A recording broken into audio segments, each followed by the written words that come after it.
Sir, যে আসলে আমরা আজকে রাতে কারেন্ট ক্লাসে আমাদের সে আগের মতো ইন্সপেক্টরশিপের কিছু প্রশ্ন আছে সেগুলো নিয়ে আলোচনা করব। তো তার আগে আমি যেটা বলতে চাচ্ছি, আমার কাছে ক্লাস করতো রাসেল। সে ভোলা জেলা থেকে এবারে এএসআই পদোন্নতি পেল। তো ওকে আমরা অভিনন্দন জানাই আমাদের গ্রুপের পক্ষ থেকে। চেষ্টা করলে যে ভালো কিছু করা যায়, সেটা তার সেই প্রমাণ। এরকম আরো অনেক আছে। তো যাই হোক, সবাই তো আর আহ মানে গুরু বা শিক্ষা দাতা, মানে যারা শিক্ষা দেয় তাদেরকে সম্মান সেভাবে করে না। অনেকে করে, অনেকে করে না। যারা করে তারা তো করেই। এটা কেউ হলো যে সময় গেলে আর মনে রাখে না, এরকম অনেক আমি পেয়েছি। যাক, রাসেলকে অভিনন্দন জানাই। তো ভালো। জি স্যার, স্যার দোয়া রাখবেন স্যার। আর বিশেষ করে সবচেয়ে যে বিষয়টা উপকারে আসছে, ওই যে পরীক্ষাগুলো, আসলে একটা পরীক্ষাও মিস করতাম না। লাগলে বই দেখে লাগতাম, কিন্তু ওই যে মানে প্রশ্ন বুঝে সঠিক ধারাটা ধরা, এটাই সবচেয়ে বড় সাফল্য। গুছিয়ে লাগতে তো মোটামুটি সময় লাগে না, কিন্তু ওই যে পরীক্ষাগুলো যারা মিস করে, আসলে এরা অনেকটা বোকামি করে। লাগলে বই দেখে লেখুক, তাও সমস্যা নাই, কিন্তু পরীক্ষাগুলো মিস করা উচিত না। এটা আছে। আর একটা বিষয় আমি তোমাকে বলি, এখানে কিছু কিছু বিষয় আছে, যেমন আহ নিজের মনের থেকে পড়ার মতো একটা আগ্রহ থাকতে হবে। যদি নিজের ইচ্ছা থাকে তাহলে সে সাকসেস হবে, আজ না হোক কাল সে সাকসেস হবে। বর্তমান দেশের প্রেক্ষাপটে আমরা অনেক কিছুই বলতে পারি না, বা অনেক কিছু আমাদের আসলে পুলিশকে ধৈর্যশীল হিসেবে খেতাব দেওয়া উচিত। বর্তমানে যে পরিস্থিতি চলতেছে, এখানে পুলিশকে ধৈর্যশীল হিসেবে যদি কোনো সর্বোচ্চ খেতাব থাকে, সেটা পুলিশকেই দেওয়া উচিত বর্তমানে। অর্থাৎ পুলিশ হিসেবে বাইরে যাওয়া, চলাফেরা করা, সবকিছু। তো আমি এই জন্য একটা বক্তব্য মাঝে মাঝে বলি, সে কথাগুলো যে এখন কোথায় সে মানবতার ফেরিওয়ালারা, যারা আমাদের পুলিশের আইকন, মানবতার ফেরিওয়ালা, তারা কিন্তু পুলিশকে সান্ত্বনামূলক কিংবা পুলিশের উদ্দেশ্যে কোনো বক্তব্য দিচ্ছে না।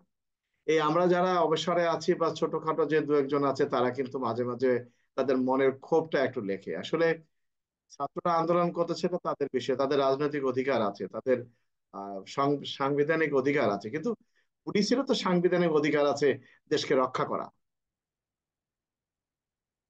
তো যারা আজকে আইনের বিষয় নিয়ে আলোচনা করতেছে, যারা আজকে বলতেছে, যেমন আমরা দেখলাম যে একজন আইনজীবী বলেছে যে আমি হাইকোর্টে আবেদন করেছি কারো বাবার কি, বাবাকে রক্ষা, তার বাপের সন্তানকে রক্ষা করার জন্য নয়, আমাদের এই সন্তানদেরকে রক্ষা করার জন্য, যেন পুলিশ যেন গুলি না ছোড়ে।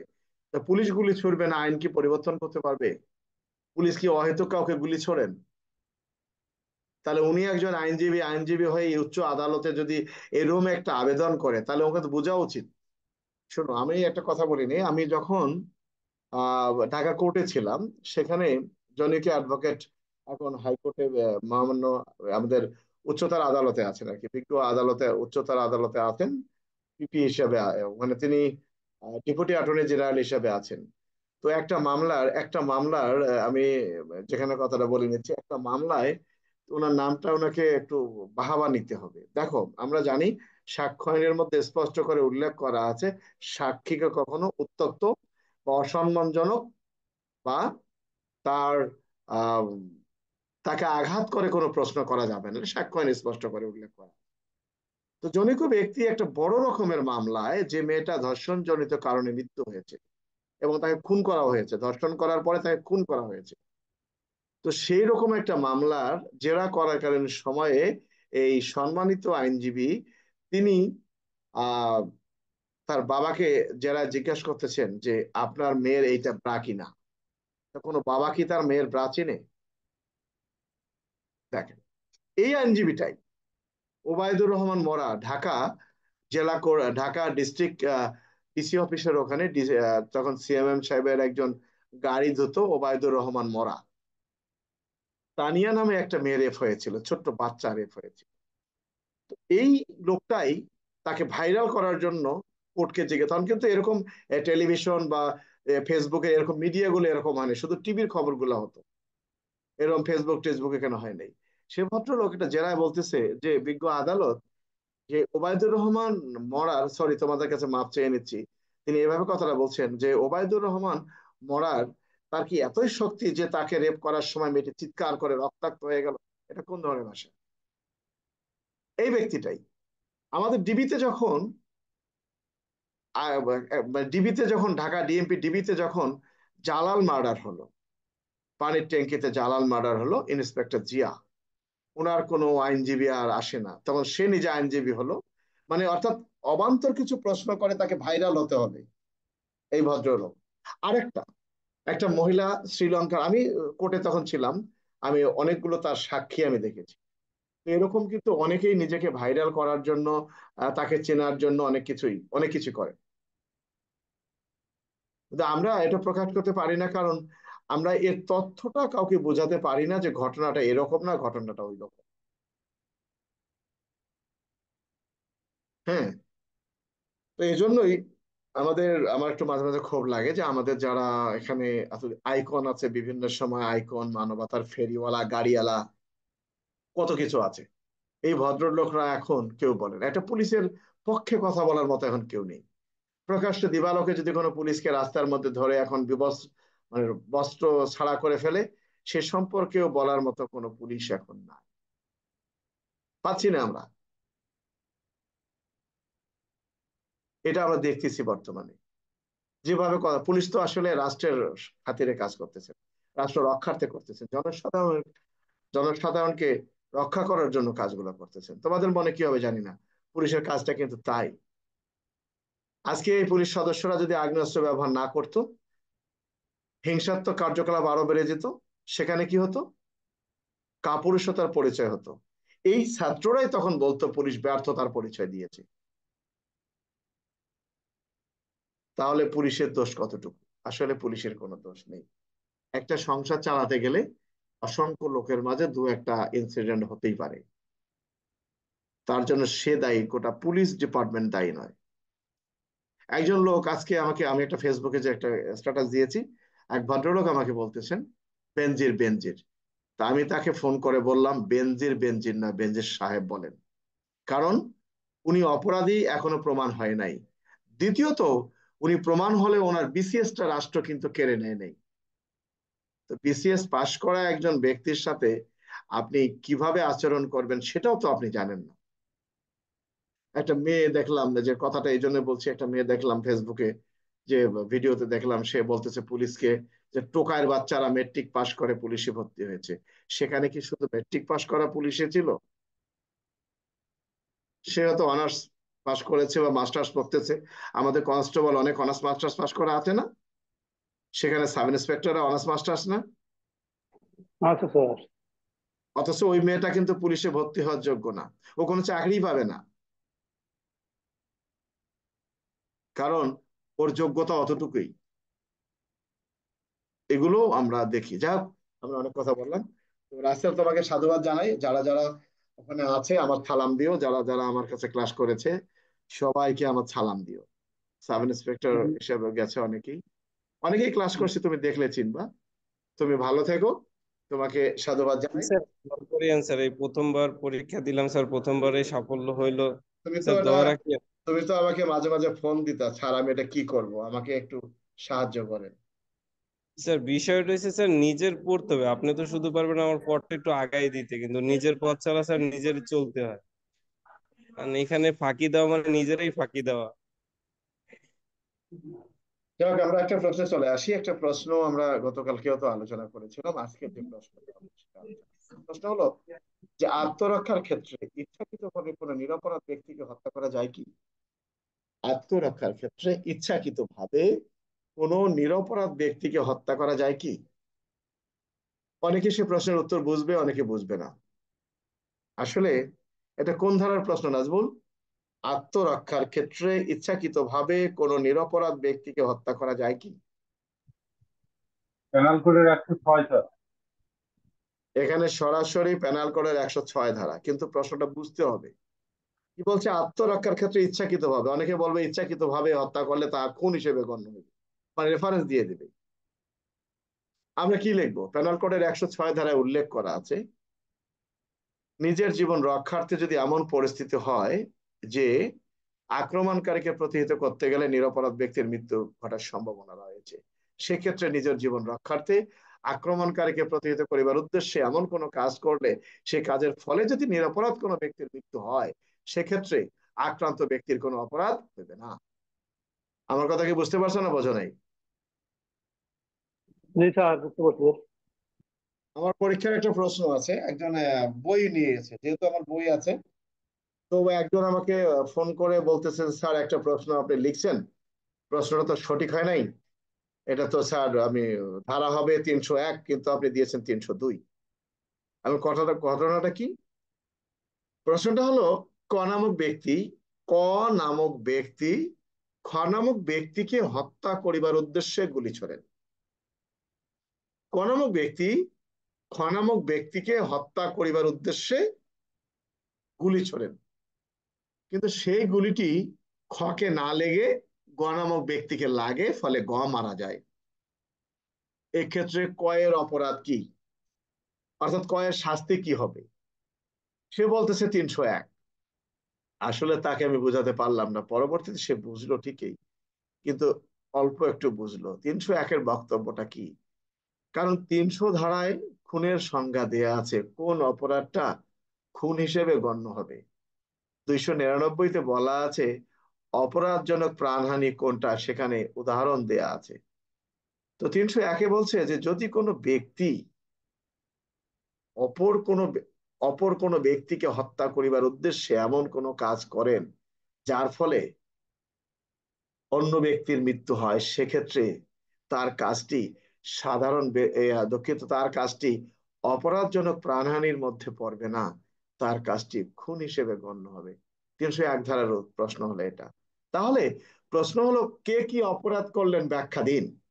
প্রশ্নের উপরে বলা আছে কে কি অপরাধ করলেন ব্যাখ্যা দিন।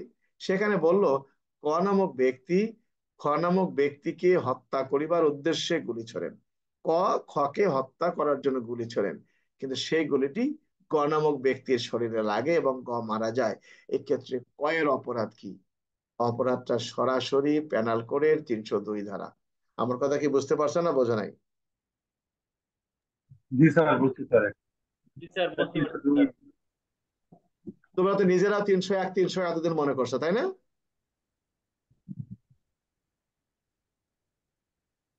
301-এর বক্তব্যটা কি? 301-এর বক্তব্যটা হলো যে এই ধরনের যে খুনটা, এটা অপরাধজনক প্রাণহানি হিসেবে গণ্য হইবে না, তাহা খুন হিসেবে গণ্য হইবে। অর্থাৎ এইভাবে যে হত্যাকাণ্ডটা সংগঠিত হলো, এটাকে কখনোই অপরাধজনক প্রাণহানি বলা যাবে না, এটা খুন হিসেবে গণ্য হইবে। আমার কথা কি তোমরা বুঝতে পারছো না, বোঝো নাই? জি স্যার, বুঝতে পারছি স্যার। আচ্ছা, পরের প্রশ্ন হলো,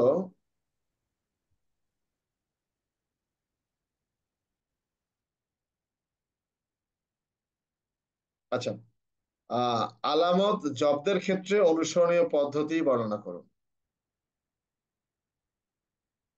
আলামত জব্দের ক্ষেত্রে, আলামত যখন পুলিশ জব্দ করবেন, অনুসরণীয় পদ্ধতি কি?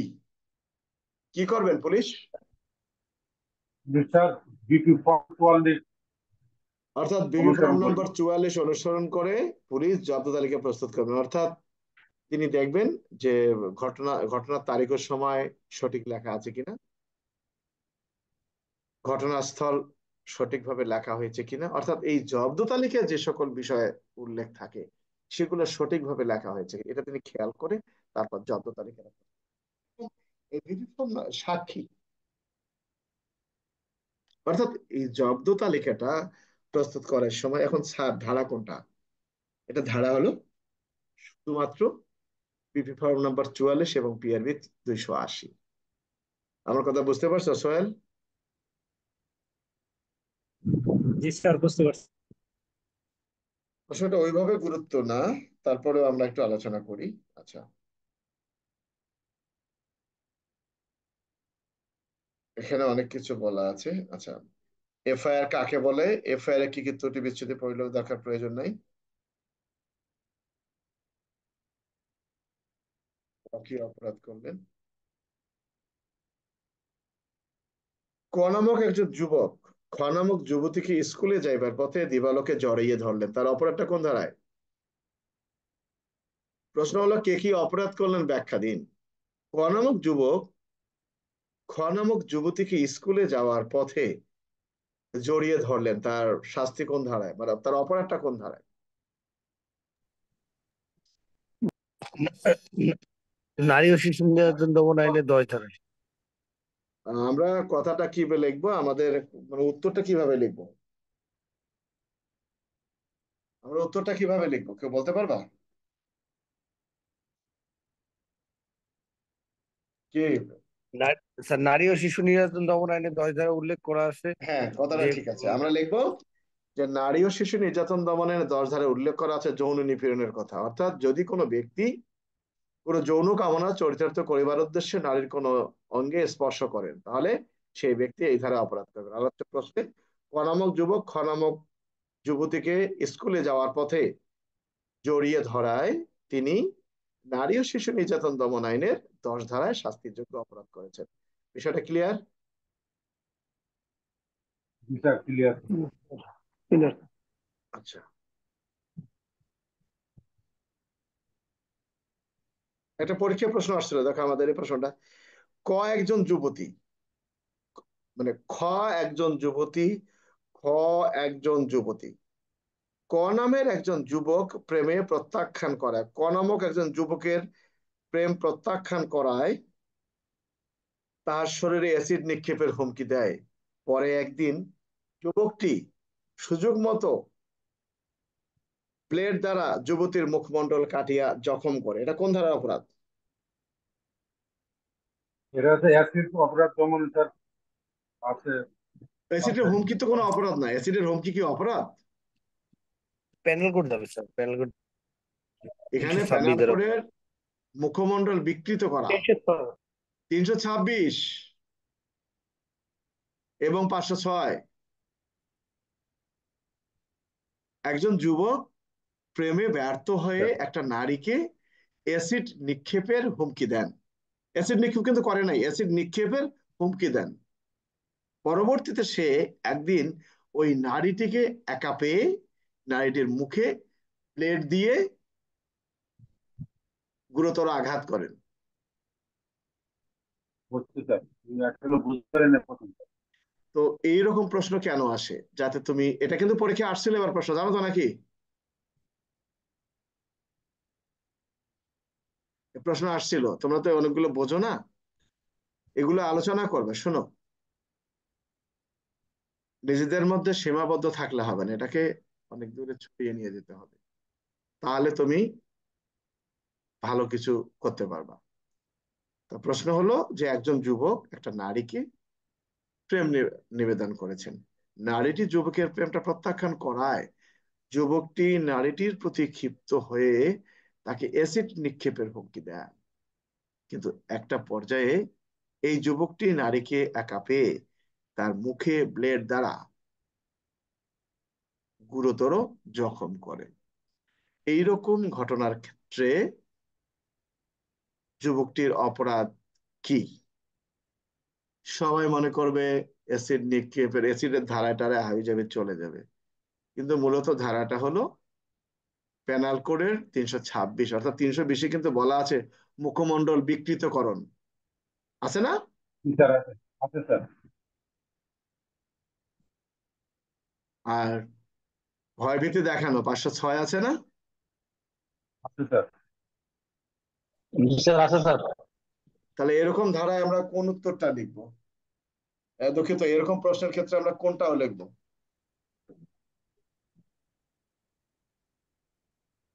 দুইটা আইবে স্যার, 326 ও হ্যাঁ, 503 ধারা অপরাধ করেছে সে। হ্যাঁ, এটাই। জসিম, ওই যে আমাদের সাথে একজন ইয়া ছিল, রাসেল, ওই ভোলা জেলার থেকে ক্লাস করতো, জানো? স্যার ওই তো কাকে দাও ডাকতেন বললে অনেক দূরে ক্লাস করে না তো। না, ও তো প্রমোশন পাইছে, আজকে ক্লাসে আসছিল এই মাত্র, রাসেল প্রমোশন পাইছে। এটাই বললাম যে মানুষের মানে যদি তুমি চেষ্টা করো তাহলে অনেক কিছু করতে পারবা। যাই হোক, তাহলে আমরা দেখলাম যে একজন যুবক একটা, আবার এখানে আরেকটা প্রশ্ন আসতে পারে, ক নামক যুবক প্রেমে ব্যর্থ হয়ে খ নামক যুবতীকে অ্যাসিড নিক্ষেপ করেন, ফলে যুবতীটির মুখমণ্ডল বিকৃত হয়, তখন কিন্তু অ্যাসিড অপরাধ দমন আইনে চলে যাবে। আর এখানে, কারণ এখানে সুযোগ মতো ব্লেড দ্বারা যুবতীর মুখমণ্ডল কাটিয়ে জখম করেন, তার মানে কি এখানে এই অ্যাসিড অপরাধ দমন বা নারী ও শিশু নির্যাতন দমন আইনের কোনো অপরাধ সংগঠিত হয় নাই। হয়েছে হয়েছে নাকি? না স্যার, হয় নাই স্যার। না স্যার, হয়নি। মনে করে এরকম প্রশ্ন যদি আসে, মানে দেখো এগুলো প্রশ্ন আসে না, কিন্তু অনেক সময় মেধা যাচাইয়ের প্রশ্ন আছে যে ক নামক ব্যক্তি তার স্ত্রীর সাথে বা ক নামক ব্যক্তি খ নামক নারীর প্রতি ক্ষিপ্ত হয়ে তার ব্লেড দ্বারা বা চাকু দ্বারা তার মুখমণ্ডল বিকৃত করেন, এখানে কিন্তু নারী শিশুর অপরাধ হবে না, প্যানেল কোর্টে প্যানেল যাবে করে স্যার, আসবে। প্যানেল 326 কোর্টে ধারা। চলে যাবে। আচ্ছা আচ্ছা, ক নামক ব্যক্তি জানে খ ককে হত্যা করেছে। ক নামক ব্যক্তি জানে যে খ নামক ব্যক্তি গ নামক ব্যক্তিকে হত্যা করেছে। পুলিশ যেন মৃতদেহ না পায় সেজন্য গ এর লাশ লুকাইতে ক খকে সাহায্য করে। অর্থাৎ যে ব্যক্তি মারা গেছে তার মৃতদেহটা যেন পুলিশ খুঁজে না পায়, এজন্য অপর আর এক ব্যক্তি সাহায্য করে। এখানে সাহায্যকারী ব্যক্তির শাস্তিটা কোন ধারায়?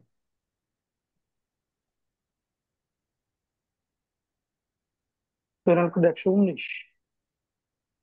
কি রে বাবা, তুমি কোথায় প্যানেল কোড 119 পাইলা? তুমি কোথায় আবার এখানে? না স্যার, 109 দ্বারা হবে নাকি স্যার? হ্যাঁ, 109 ধারা হবে স্যার, আর কেন 109 দ্বারা হবে? 201। তো তোমরা এখন কালকে পরীক্ষা, তোমরা যদি না জানো তাহলে তো মনে করবো পড়াশোনা হয় নাই। কি নাজমুল? Sir 201 sir. বুঝলেন? অর্থাৎ দুই বন্ধু, তারা দুজন বন্ধু, এই দুই বন্ধু একসাথে চলাফেরা করে। তো হঠাৎ করে এক বন্ধু দেখলেন যে তার অপর বন্ধু একজনকে হত্যা করেছে, কিন্তু পুলিশ যেন খুঁজে না পায় সেজন্য বন্ধুকে বাঁচানোর জন্য লাশটি গুম করে রাখেন। তার মানে কি, এটি পেনাল কোডের 201 ধারা যেটা কথাটা বলা হয়। অর্থাৎ এখানে এই আলামত বা কোনো ব্যক্তিকে শাস্তি থেকে বাঁচানোর উদ্দেশ্যে যদি কোনো আলামত লুকিয়ে রাখা হয়, ধ্বংস করা হয় নাকি, স্যার, জি স্যার। সেখানে আবার জি স্যার, আলামত অবশ্যই করা স্যার। সহায়তার কথা বলছে দেখে 109 চলে গেল তুমি নাকি? হ্যাঁ, চিন্তা করো। ভুল পড়লে হবে না মালিকুল, ওটা চেষ্টা করতে হবে। হ্যাঁ, আচ্ছা, তাহলে স্যার শুধু 201ই হবে স্যার প্যানেল কোড। আর তো ধরা হওয়ার সুযোগ নেই। ঠিক আছে স্যার। এখানে 302/201 দিতে পারে বড় জোরে, আর বেশি তো কিছু নেই। জি স্যার। আচ্ছা, কোন ব্যক্তি একজন ব্যক্তিকে ফৌজদারি আদালতে উপস্থিত হইতে বাধ্য করার জন্য বিভিন্ন পদ্ধতি আলোচনা করে। কোন ব্যক্তিকে ফৌজদারি আদালতে কোন ব্যক্তিকে ফৌজদারি আদালতে উপস্থিত হইতে বাধ্য করিবার নিমিত্তে পদ্ধতিগুলো আলোচনা করুন। তাহলে বাধ্য করার জন্য কি করা যেতে পারে?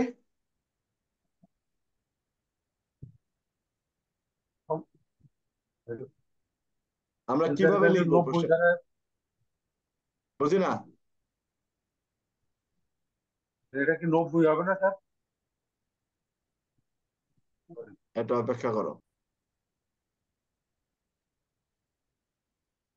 তো এখানে যে কথা বললা, কি জানি বললা, 90 ধারা হবে না, কি জানি বললা তুমি? স্যার, এখানে 90 ধারার প্রশ্ন হবে কেন? প্রশ্ন বলা আছে একজন ব্যক্তিকে আদালতে হাজির হতে বাধ্য করার নিমিত্তে কি কি ব্যবস্থা গ্রহণ করা যেতে পারে। তাহলে তোমার একজন ব্যক্তিকে আদালতে হাজির হতে বাধ্য করার নিমিত্তে সিআরপিসির গ্রেপ্তার 68 করা। ধারা অনুযায়ী সমন দেওয়া যেতে পারে। স্যার 3 রকমের পদ্ধতি স্যার না? হ্যাঁ, বুঝলাম না কি বললা। যে মানে মানে একজন আসামিকে আদালতে হাজির করার জন্য 3 রকমের পদ্ধতি আছে স্যার, এই দেখছিলাম সেটা বই। না, কার বইয়ে কি দেখছো সেটা আমাদের প্রয়োজন নেই।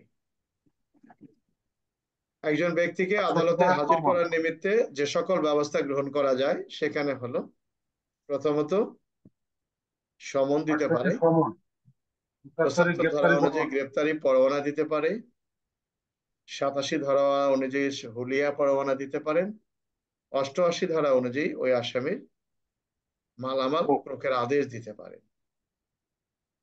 এটি আদালত পারেন। আচ্ছা, এর বাইরে আর কিছু আসার সুযোগ নেই। কেউ যদি এখানে 339-এর খ দেয়, এটা ভুল।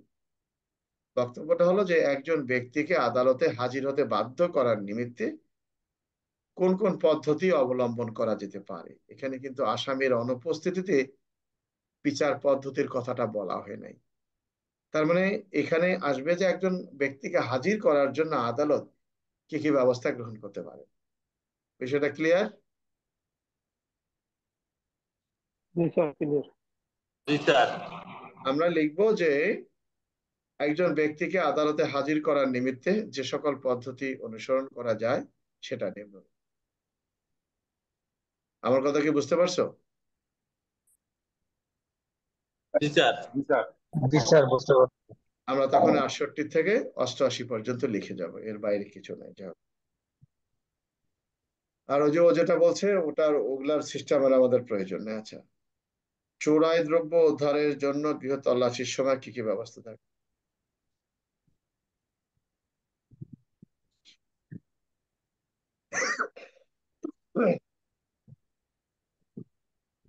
এখানে বিভিন্ন প্রশ্ন আছে বিগত সালের।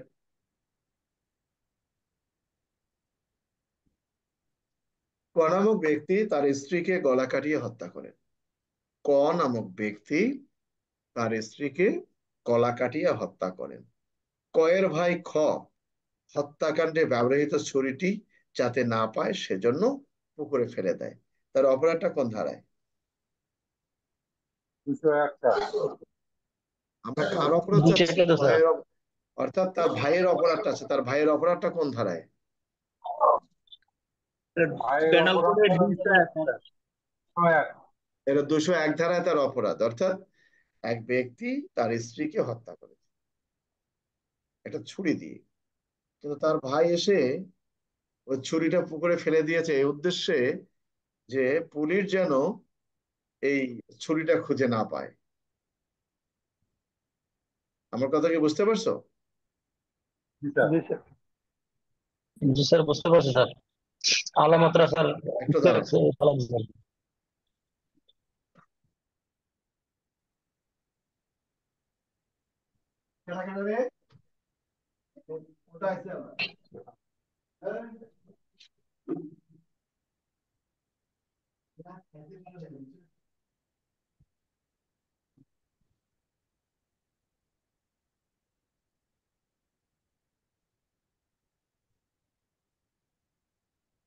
বিপদে আছি।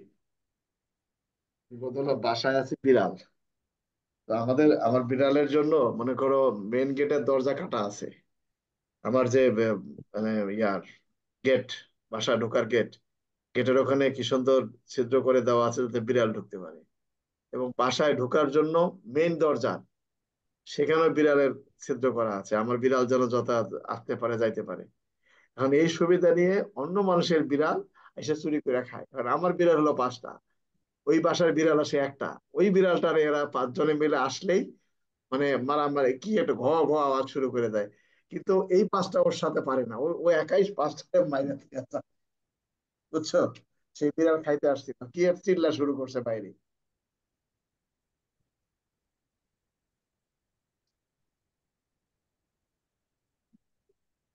আমরা কি রেকর্ডিং চলতেছিল নাকি?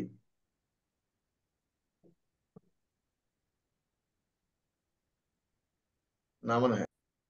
সরি ভাই, সরি সরি সরি। আমি তো মনে করছিলাম রেকর্ডিং মনে হয় পুশ করা ছিল। যাই হোক, বোঝাও যায় নাই। তো যে বিষয়টা আমরা বলতে চাচ্ছি, এখানে প্রশ্ন একই রকম তো আমরা কি মানেটা কি আমরা দেখতেছি যে একই প্রশ্ন কিন্তু বিভিন্ন সময় একই ধারা বিভিন্ন সময় বিভিন্ন ভাবে আসে। এটা কি আমরা বুঝতে পারছি? এই যে 201 ধারা কিংবা এই কিছু কিছু ধারা দেখা যাচ্ছে আত্মরক্ষার অধিকার প্রয়োগের ধারাগুলো, এগুলো কিন্তু বিভিন্ন পরীক্ষায় বিভিন্ন সময় আসছে, বিভিন্ন মানে বিভিন্ন ভাবে আসছে। এটা দেখছো তোমরা?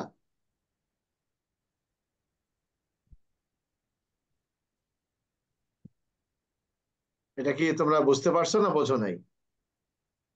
জি স্যার, বুঝতে পারছি। আমরা একটু আগে পড়লাম না যে একজন বন্ধু এটা হত্যাকাণ্ড করেছে, কিন্তু লাশটা যেন কেউ খুঁজে না পায় এই জন্য সে কি করলো, এই লাশটাকে কচুরি পানার নিচে লুকিয়ে রাখলো। আবার এখন দেখতেছি যে একজন ভাই তার ভাইকে বাঁচানোর জন্য তার ভাবিকে হত্যাকাণ্ডে ব্যবহৃত ছোরাটা পুকুরের মধ্যে ফেলে দিলেন। তার মানে 201 ধারা কিন্তু আবার এই এক এক বছর পর পরই চলে আসছে। তার মানে হলো যে কিছু কিছু প্রশ্ন আছে আমাদেরকে বুঝতে হবে কোনটা গুরুত্বপূর্ণ, আমি পড়ালেই হবে না।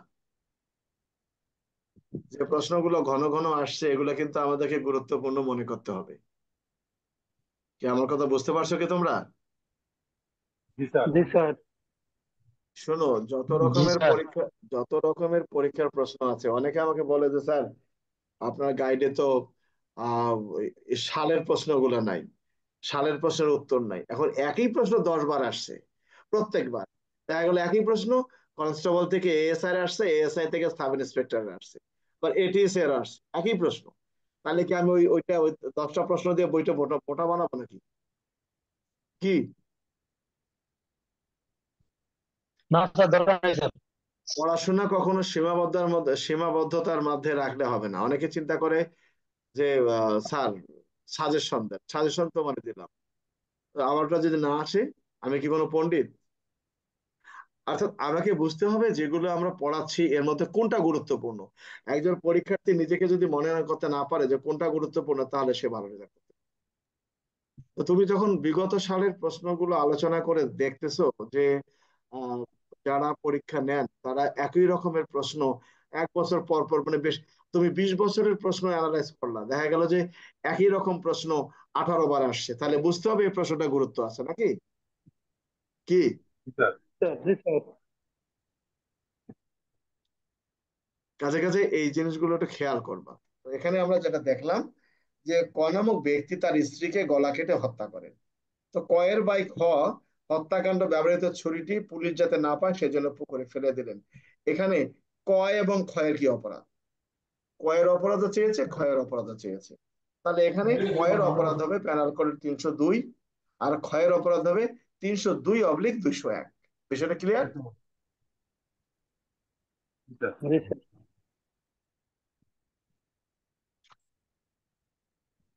21 বছর বয়সী সুন্দরী খকে নিয়ে 30 বছর বয়সী ক জনৈক পীরের মাজারে গিয়ে কোন সাক্ষী ব্যতীত গোপনে দুজনে বিবাহ বন্ধনে আবদ্ধ করিল।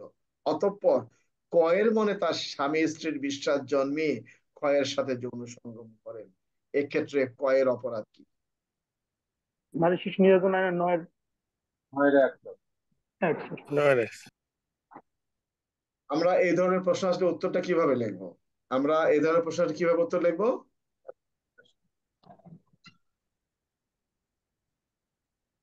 ওই স্যার প্যানেল কোড 375-এর 4 ধারা হ্যাঁ, আমরা এখানে উল্লেখ করা প্যানাল হয়েছে। কোডের 375 ধারার বক্তব্যটা একটা দেবো। আমরা লিখবো যে প্যানাল কোডের 375 ধারায় উল্লেখ করা আছে কখন কি অবস্থায় একজন নারীর সাথে যৌন সঙ্গম করলে তা ধর্ষণ হিসেবে গণ্য হয়। আলোচ্য প্রশ্নে ক নামক ব্যক্তি ক নামক ব্যক্তি খ নামক নারীকে মানে ওই কি জানি বলে এটাকে, স্বামী স্ত্রীর বিশ্বাস জন্মিয়ে সহবাস করায় 9-1 ধারায় শাস্তিযোগ্য অপরাধ করেছে। এখানে যে যতই বলুক, কারণ এই বিয়ে এখনো মানার কোনো সুযোগ নাই আছে। পীরের বাজারে গিয়ে কোনো সাক্ষী ব্যতীত গোপনে দুজনে বিবাহ করলো, অতঃপর বিশ্বাস জন্মে সঙ্গম করে, এটি আসলে বিবাহের মধ্যে নয়, এটি একটা ধর্ষণের অপরাধ। কি আমার কথা বুঝতে পারছে না বোঝা নাই? জি স্যার। আচ্ছা।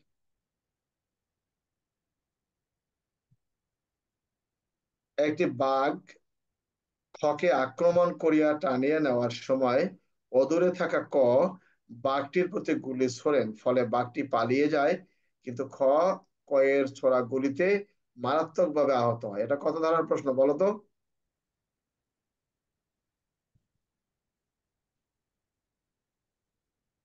একজন ব্যক্তি দেখলেন যে একজন ব্যক্তি রাস্তা দিয়ে তার বন্দুক নিয়ে যাচ্ছেন, যাওয়ার সময় দেখলেন যে একটা বাঘ একটা লোককে ধরে নিয়ে যাচ্ছেন। তার বিশ্বাস যে বাঘটা এই লোকটাকে মেরে ফেলবে। সে বাঘটার হাত থেকে ওই লোকটাকে বাঁচানোর জন্য গুলি ছোড়েন, কিন্তু বাঘটা পালিয়ে যায়, কিন্তু ওই লোকটা মারা যায়। এক্ষেত্রে তার কি অপরাধ হবে? না, অপরাধ হবে না স্যার। কোন ধারার এটা? স্যার 92 ধারা প্রশ্ন স্যার, 92। কি বলা আছে 92 ধারায়?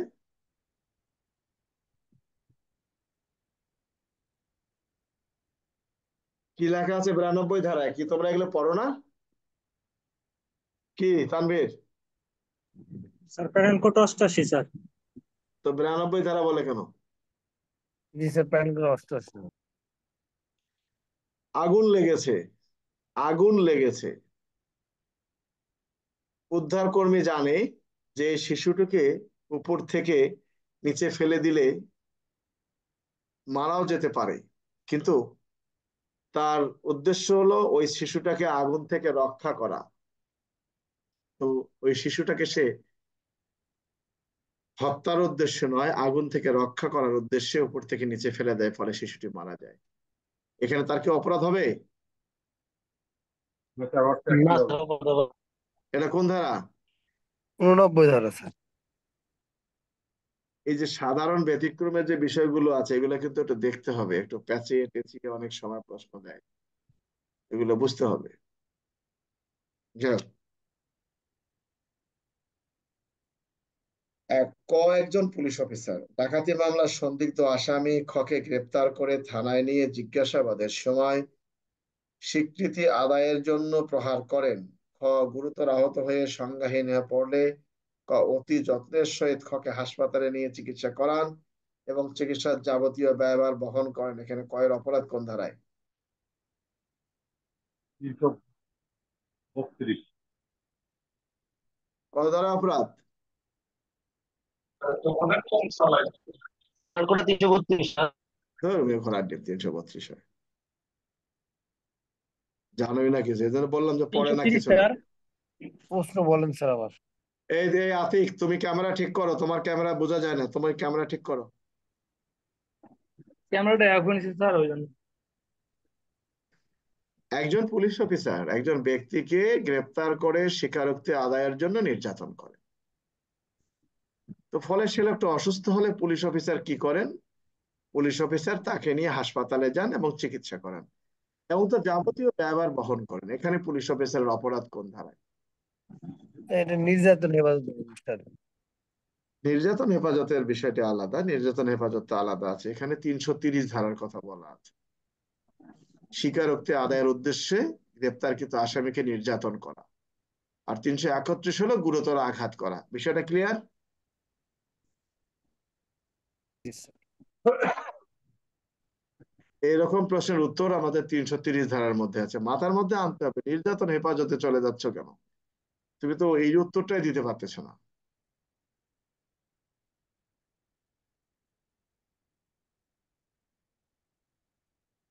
কি তানভীর, পাইছো এটার উত্তর? জি স্যার, পাওয়া গেছে স্যার। 330 হলো আঘাত, শুধু আঘাত, আর 331 গুরুতর আঘাত। ম্যাজিস্ট্রেট কোন আইনে কি পদ্ধতিতে নিজ কক্ষ বা এজলাস ব্যতীত অন্যত্র সাক্ষ্য লিপিবদ্ধ করতে পারেন? ইহার সাক্ষ্যগত মূল্য কি? কোথায় পারেন? এই যে, একটা সেকেন্ড, এখানে আমরা যে বিষয়টা আমি বলতে চাচ্ছি, এখানে দেখো, ম্যাজিস্ট্রেট কোন আইনে কি পদ্ধতিতে নিজ কক্ষে বা এজলাস ব্যতীত অন্যত্র সাক্ষীর জবানবন্দি লিপিবদ্ধ করতে পারেন, ইহার সাক্ষ্যগত মূল্য কি? এটা কোন ধরনের প্রশ্ন?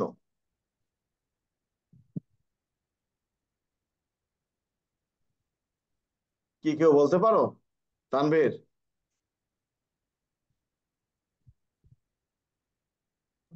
প্রশ্নটা বলার পরে বুঝিনি স্যার। কি বুঝলা না তুমি? ম্যাজিস্ট্রেট কোন আইনে কি কারণে এজলাস ব্যতীত বা তার কক্ষ ব্যতীত অন্য কোনো স্থানে সাক্ষীর জবানবন্দি লিপিবদ্ধ করতে পারেন এবং ইহার সাক্ষ্যগত মূল্য কি? কোন এটা আইনে? কি মৃত্যুকালীন জবানবন্দি স্যার? কি নাজমুল? নারী শিশু 22 ধারা স্যার। হ্যাঁ, সঠিক এই উত্তর ধারা হবে নারী নাকি? নারী ও শিশুর 22 ধারা। এই জন্য বললাম তো এগুলো উত্তর দিতে পারবে না, এগুলোকেও মৃত্যুকালীন জবানবন্দি হিসেবে লিখে থিয়ে চলে আসবে। অর্থাৎ একমাত্র নারী ও শিশু নির্যাতন দমন আইনের 22 ধারার মধ্যেই উল্লেখ করা আছে যে এই ঘটনার সম্পর্কে সচক্ষে দেখেছেন বা ওয়াকিবহাল আচ্ছা আছেন এরকম ব্যক্তির জবানবন্দি বা ভিকটিমের জবানবন্দি ম্যাজিস্ট্রেট রুদ্রতার কক্ষে বা ঘটনাস্থলে তা লিপিবদ্ধ করতে যে কোনো জায়গায় তিনি জবানবন্দি গ্রহণ করতে পারবেন। এর সাক্ষ্যগত মূল্য কিন্তু 22 ধারার মধ্যে বলা আছে, জানো তো? জি স্যার।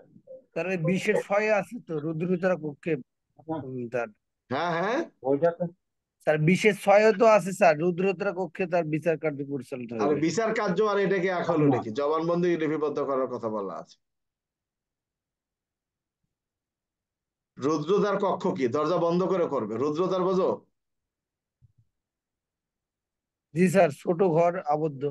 হ্যাঁ, কি আল্লাহ জানে কইতেছ। অর্থাৎ প্রশ্নটা হলো এখানে একজন ম্যাজিস্ট্রেট কোন আইনে কি পদ্ধতিতে নিজ কক্ষ বা এজলাস ব্যতীত অন্যত্র সাক্ষীর জবানবন্দি লিপিবদ্ধ করতে পারে, এর সাক্ষ্যগত মূল্য কি? আমার কথা ক্লিয়ার? জি স্যার। আচ্ছা, তাহলে বুঝতে হবে এই প্রশ্নের উত্তরটা হলো নারী ও শিশু নির্যাতন দমনের 22 ধারার মধ্যে স্পষ্ট উল্লেখ করা, পুরোটাই 22 ধারা। 22 ধারায় সাক্ষ্যগত মূল্য আছে, অর্থাৎ এই 22-এর 1, 22-এর 3-এ বলা আছে এটা, যে তাকে যদি খুঁজে বলা পাওয়া না যায়, তিনি যদি মৃত্যুবরণ করেন, এখানে অন্য কোনো ধারার ওই সাক্ষ্য আইনে 35 বা ওই 32-এর 1 ইত্যাদি আসার কোনো সুযোগ নেই। বিষয়টা ক্লিয়ার? জি স্যার ক্লিয়ার। কি হাবিব চট্টগ্রাম? আচ্ছা, আমাদের লোকজন মনে হয় ডিউটিতে ব্যস্ত নাকি নাজমুল? ডিউটিতে ব্যস্ত স্যার। আচ্ছা, যাই হোক, তো এই মাসে তো তোমাদের আসলে আমি ক্লাস করাতে পারি নাই। এটা আমার দোষ না, তোমাদেরও দোষ না, পারিপার্শ্বিক না স্যার, অবস্থায় এটা সবকিছু কাজের জন্য মিলে। না স্যার, এটা তো স্যার। যাই হোক, তোমরা আমার যে ভাতাটা দেওয়া ওটা আমার নাম্বারে পাঠার ব্যবস্থা করে দিও। আমারও তো অনেক জায়গায় খরচপাতি আছে, বেকার মানুষ। আর আগামীকালকে শুক্রবার ক্লাস হবে না, শনিবার ক্লাস হবে না, মানে শনিবার রাতে ক্লাস হবে। রোববার থেকে আমরা কিন্তু তোমাদেরকে সকালেও একটা ক্লাসের শেষ শুরু করব, সকাল 6:30 থেকে শুরু করে 7:30 পর্যন্ত। বিষয়টা বুঝতে পারছো? স্যার। এই শুধুমাত্র এএসআই গ্রুপের জন্য আমরা এটা নেওয়ার চেষ্টা করব। তো যারা যারা তোমরা আছো তারা যেন বিষয়টা খেয়াল করো আর কি। সবাই তো আর আসবে না, অনেকেই তো ক্লাস মনে করবে যে ভালো না, যার যার। অর্থাৎ আমাদের কার্যক্রমগুলো ওই যে যেমন রাসেল, ওই রাসেলও এক সময় মনে করতো তাই, এখন তো ওরা আমি সব সময় বলতাম যে না, তোমাকে এই জিনিসগুলো খেয়াল করতে হবে। এখন কিন্তু সে প্রমোশন পেয়ে গেছে, তো এটাও কে জানে আবার টাকা পাঠালো এখন।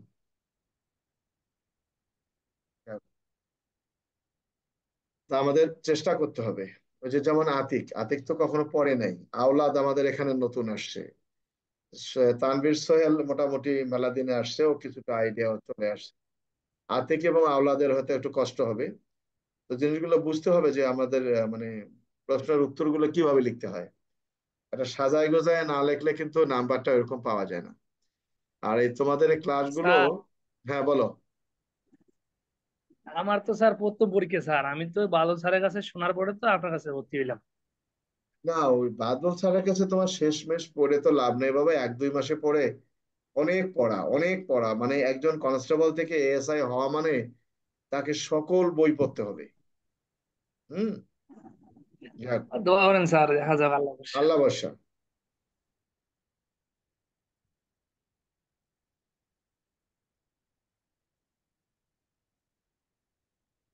আমার বইটা লাগতো স্যার। তোমার বই তো পাঠাই দিছি বাবা আমি।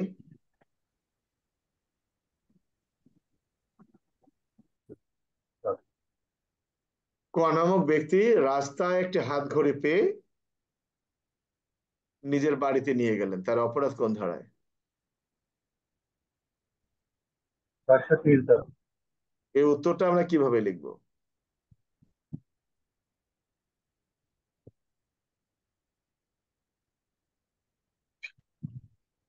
আমরা কিভাবে উত্তরটা লিখবো আওলাদ? স্যার পেনাল কোডের 403 দ্বারা উল্লেখ আছে যে সম্পত্তি অপরাধের জন্য তছরূপের কথা, তছরূপ। জি স্যার। সম্পত্তি তছরূপের কথা, অর্থাৎ যদি কোনো ব্যক্তি পরিত্যক্ত অবস্থায় কোনো সম্পত্তি পেয়ে তার মালিককে না খুঁজে বা থানায় জমা না দিয়ে নিজের কাছে ব্যবহার করেন, তাহলে সেই ব্যক্তি এই ধারায় অপরাধ করবেন। আলোচ্য প্রশ্নে ক নামক ব্যক্তি রাস্তা দিয়ে যাওয়ার সময় যে মূল্যবান আংটিটি বা পেয়েছেন, তার দায়িত্ব ছিল থানায় জমা দেওয়া বা এর মালিককে খুঁজে বের করা। তিনি থানায় বা জমা না দিয়ে বা মালিককে খুঁজে বের না করে নিজের কাজে ব্যবহার করায় বা নিজের কাজে রাখায় পেনাল কোডের 403 ধারায় শাস্তিযোগ্য অপরাধ করেছেন। এই যে সুন্দর করে যদি আমরা লিখি তাহলে কিন্তু আমরা নাম্বারটা বেশি পাবো এরকম। বুঝতে পারছো? জি স্যার। আমার প্রশ্ন এমন হতে পারে যে ক নামক পুলিশ অফিসার সঙ্গীয় ফোর্স সহকারে অমুক থানা এলাকায় টহল ডিউটি করাকালে হঠাৎ রাস্তার মধ্যে তিনি একটি স্বর্ণের আংটি দেখতে পান। আংটিটি তিনি পকেটে নেওয়া মাত্রই অতর্কিত ভাবে দুষ্কৃতিকারীরা তাকে তাকে তাকে আক্রমণ করলে সে দুষ্কৃতিকারীর সাথে মনে করো যে কি এটাকে বলে, দুষ্কৃতিকারীকে দুষ্কৃতিকারীর প্রতি তার আত্মরক্ষার অধিকার প্রয়োগ করেন। এই এই- এই এবং দুষ্কৃতিকারীকে প্রতিহত করার পর সে মনের অজান্তে এটি থানায় জমা না দিয়ে বাইরে নিয়ে আসে। এখানে কিন্তু আর কিন্তু অপরাধ তখনটা হবে না। কিন্তু যদি বোঝা হয় যে তার অন্যান্য সঙ্গীগণ যাতে না দেখে এই জন্য সে ফট করে পকেটে নিয়ে বাইরে বাইরে নিয়ে আসেন, বাসায় নিয়ে আসেন, তাহলে কিন্তু একটু অপরাধ। অর্থাৎ 403 ধারার প্রশ্নটা তোমাকে বিভিন্ন ভাবে ঘুরিয়ে আসতে পারে। এটা কিন্তু মাঝে মাঝে পরীক্ষায় আসে, এটা জানো তো তোমরা? জি স্যার, প্রায়ই আসে।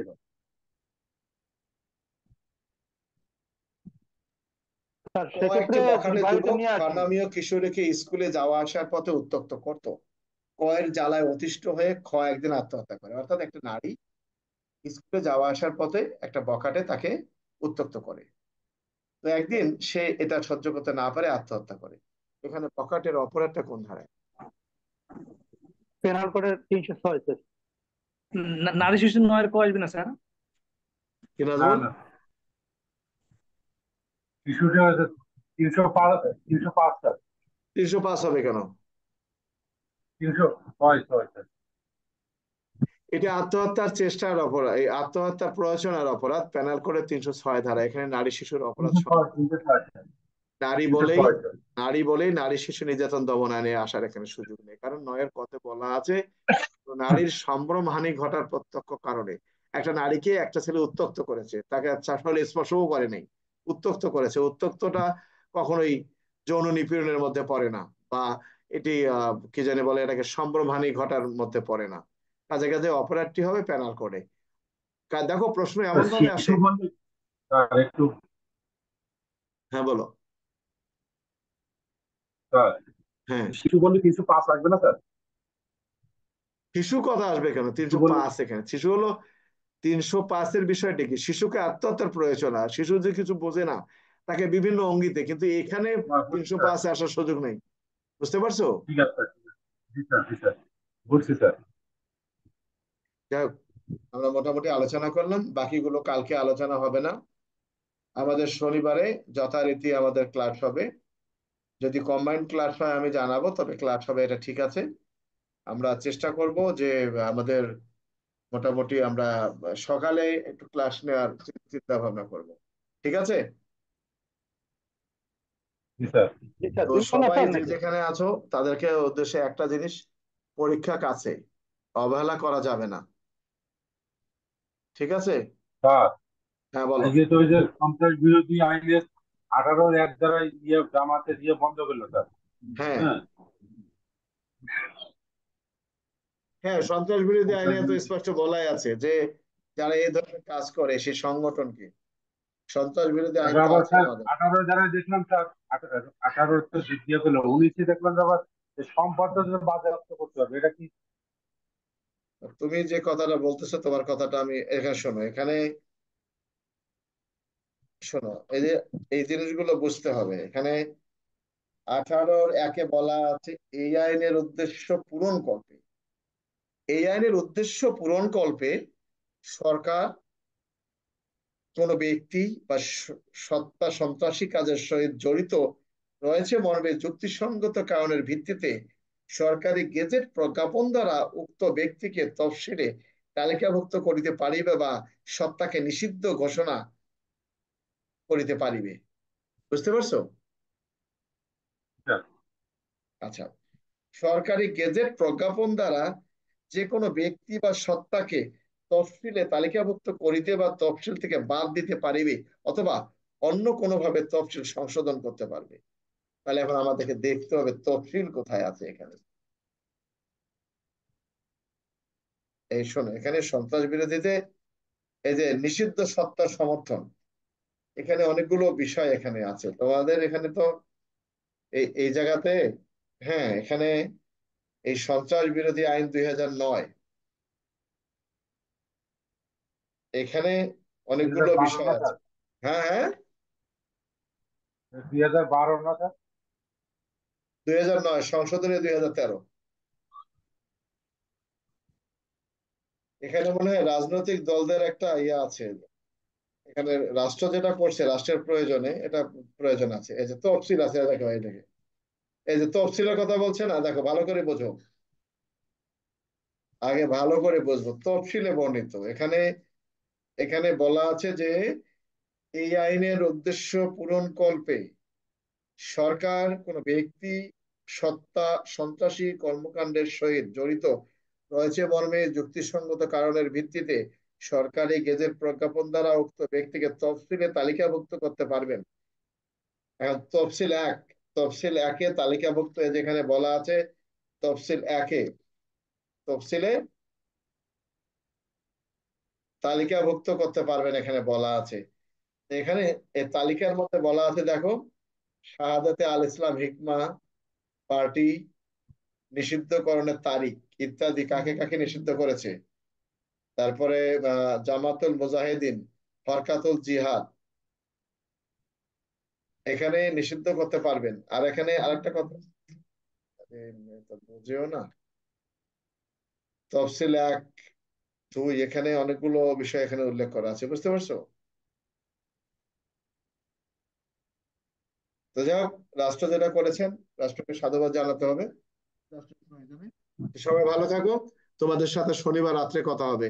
আর সবার কাছে অনুরোধ থাকলো শুধুমাত্র মাইনর অ্যাক্ট এরিয়া গুলো পড়া শুরু করবা, মাইনর অ্যাক্ট, আর কিছু না। ঠিক আছে স্যার। মাইনর অ্যাক্টের আর স্যার, 2টা প্রশ্ন, অর্থাৎ একই অপরাধের দুই দিকে যায় এরকম এরকম ধারাগুলো দেখা শুরু করবে, ঠিক আছে? জি স্যার। আর কারো কাছে সূচি থাকলে টোটালি সূচি পড়া বাদ দিয়ে দিবা। তো সবাই ভালো থাকো, ধন্যবাদ সবাইকে।